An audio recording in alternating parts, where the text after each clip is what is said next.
नमस्कार दोस्तों, आज हम क्लास 11th और 12th दोनों के जो काम की प्रोबेबिलिटी की चीज़ें होती हैं वो सब आपको बताने जा रहे हैं। ये आपके मतलब समझ में आनी चाहिए, बहुत ही ज़रूरी होती हैं, तभी आप 11वीं या 12वीं का जो प्रोबेबिलिटी के सवाल हैं उसको ठीक ढंग से कर सकते हैं।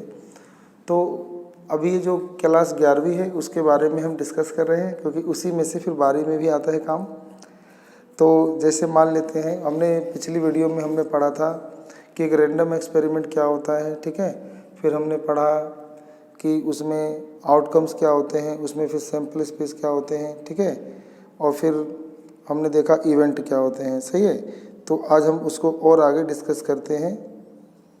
अच्छा, जैसे मान लो यहाँ पे हमने लिखा है, पहला है जैसे आउटकम से सैम्पल स्पेस क्या होता है। कोई भी एक एक्सपेरिमेंट जिसके जितने भी संभावित रिजल्ट हो सकते हैं वो आपका सैम्पल स्पेस होता है। जैसे आपने एक डाइस फेंका, डाइस फेंकने पे परिणाम क्या क्या आएंगे, 1 2 3 4 5 6, ये आपका सैम्पल स्पेस है, आउटकम से।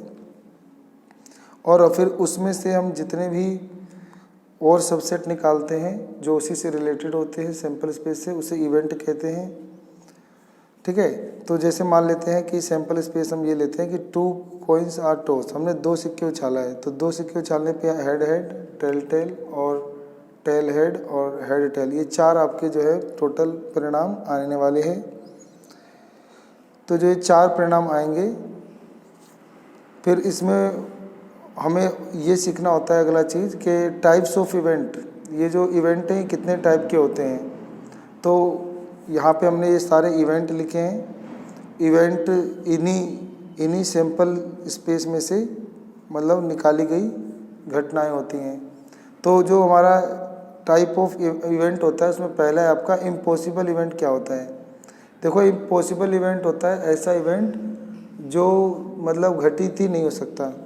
जैसे हमने 2 डाइस फेंका, अब मैं कह दूं कि तीन हेड आने की प्रोबेबिलिटी बताओ, तो 3 हेड तो आ ही नहीं सकता। तो क्योंकि हम तो 2 ही बार सिक्का फेंक रहे हैं, तो 3 हेड तो आ नहीं सकता एक साथ।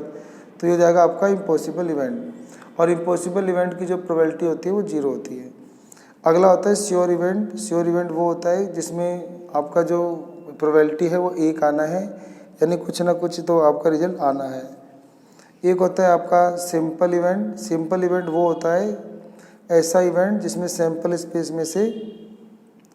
स्पेस में से जो जिसमें केवल एक ही इवेंट आए, उसे क्या बोलते हैं, सिंपल इवेंट। जैसे मान लो मैं कहूँ कि मतलब 2 हेड आना, तो इवेंट हो गया 2 हेड आना, तो 2 हेड तो एक ही बार आएगा। तो जब जिसका एक ही आउटकम्स आए, एक ऐसा इवेंट जिसका एक ही आउटकम्स आए, उसे बोलते हैं सिंपल इवेंट, सही है। एक होता है कंपाउंड इवेंट। कंपाउंड इवेंट क्या होता है कि कोई ऐसा इवेंट जिसमें एक से ज़्यादा रिजल्ट आए, एक से ज़्यादा आउटकम्स आए, उसे बोलते हैं कंपाउंड इवेंट। जैसे मैंने कहा कि कम से कम एक हेड आने की प्रोबेबिलिटी, यानी कम से कम एक हेड आना, तो एक हेड आने का मतलब ये वाला चलेगा, टेल हेड, हेड टेल, और 2 हेड भी चलेगा। तो एटलीस्ट 1 हेड अपीयर। तो कम से कम एक हेड आने पे कहेंगे कि उसके 3 रिजल्ट आएंगे, ये भी और ये भी। तो इसको बोलेंगे कंपाउंड इवेंट, जिसमें एक से ज़्यादा इवेंट हो। और जैसे अब हम और चीज़ें सीख लेते हैं पहले, जिसमें है आपका अलजेब्रा ऑफ इवेंट। इसमें आपको 11वीं में पढ़ना होता है कि कॉम्प्लीमेंट्री इवेंट क्या होते हैं। कॉम्प्लीमेंट्री इवेंट वो होते हैं, जैसे मान लो कि जैसे कोई इवेंट ए है और दूसरा इवेंट जो ए नॉट हो जाए, यानी जो ए क्या हो जाए, ए नॉट हो जाए, तो उसको बोलते हैं कॉम्प्लीमेंट्री इवेंट।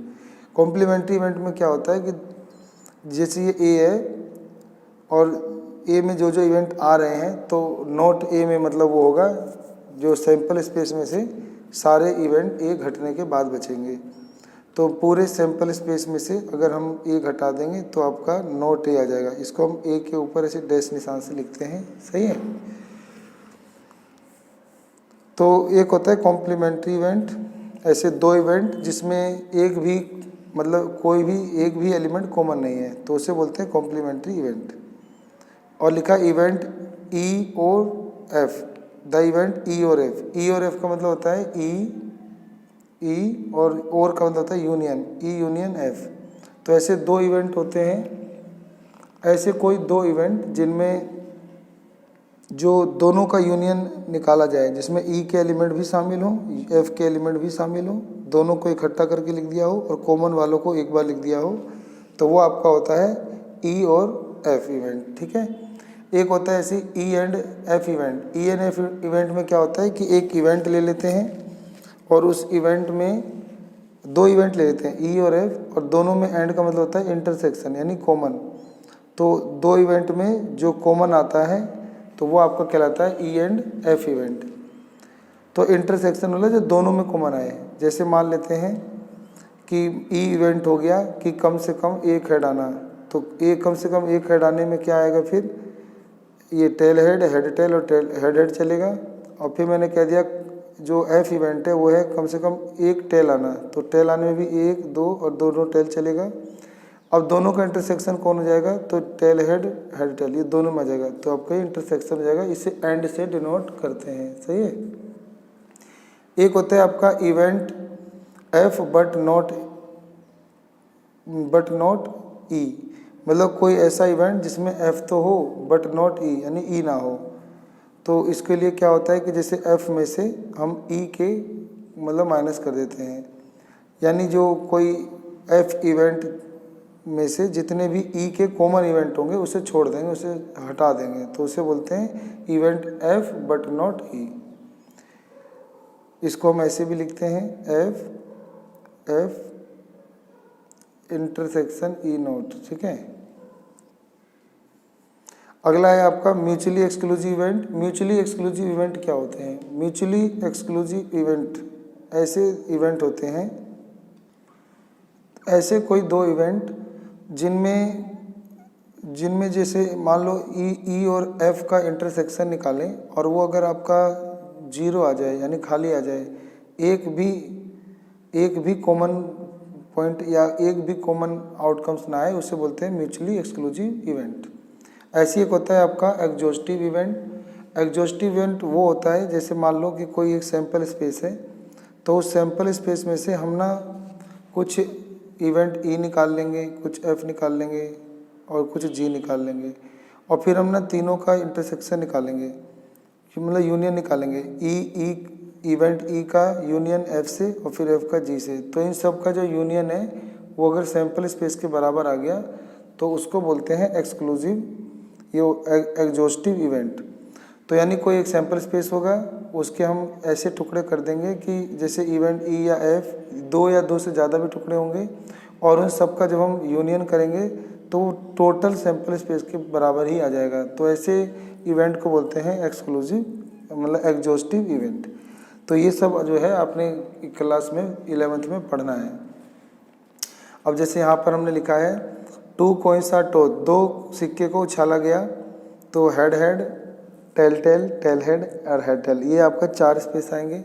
अब इसमें से मान लो इवेंट ए पूछा जा रहा है आपसे, तो आपको जवाब देना है इसमें से कि जो इवेंट ए है कि गेटिंग एटलीस्ट 1 हेड और 2 टेल, कह रहा है कम से कम एक हेड आए, तो कम से कम एक हेड आए, और या फिर 2 टेल कह लो, कम से कम एक हेड आए। तो पहले ये देखते हैं गेटिंग एटलीस्ट 1 हेड, तो कम से कम एक हेड आए तो 2 भी चलेगा, तो यानी हेड टेल हेड और हेड टेल, ये 3 हो गया आपका।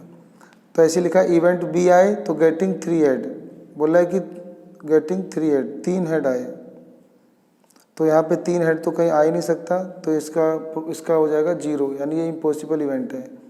अगला है इवेंट सी गेटिंग 2 हेड, यानी 2 हेड आए, तो 2 हेड आए तो सिर्फ ये दोनों हेड हो जाएगा, तो इसका एक ही मतलब आंसर आएगा, तो इसे बोलेंगे सिंपल इवेंट। और जिसमें ज़्यादा आ रहा था उसे बोलते हैं कंपाउंड इवेंट। और लिखा है डी में कि गेटिंग एटलीस्ट 1 टेल, मतलब गेटिंग एटलीस्ट 1 टेल मतलब कम से कम एक टेल आए, तो एक टेल आए तो यानी टेल हेड चलेगा, हेड टेल चलेगा, और 2 टेल भी चलेगा, तो ये आपका हो गया 3 result, tail head tail tail tail. अगला है इवेंट ई के गेटिंग 1 टेल, यानी कम से कम मतलब एक टेल आए, तो एक टेल आने पे आ जाएगा टेल हेड और हेड टेल। ऐसी ये इवेंट क्या है एफ, इसमें लिखा है गेटिंग एटलीस्ट 2 टेल, मतलब कम से कम 2 आए, तो 2 टेल आए, तो 2 टेल आए, कम से कम 2 आए, तो कम से कम 2 आए तो वो तो टेल टेल ही है। अब मान लो यूँ लिखा होता कि एटमोस्ट आए, अधिकतम 2 टेल आए, तो फिर 1 टेल भी चलेगा और 1 टेल भी नहीं आएगा तो भी चलेगा। तो आपका आंसर हो जाएगा उस समय कि गेटिंग एटमोस्ट 2 टेल, मतलब अधिकतम 2 टेल आए। तो 2 टेल आए तो 2 टेल, और 1 कम आया तो भी चलेगा, और 1 नहीं आए तो भी चलेगा। ठीक है, तो ये हो गए आपके एफ। ऐसी जी में लिखा है गेटिंग 2 हेड, में 2 हेड आए तो हेड हेड।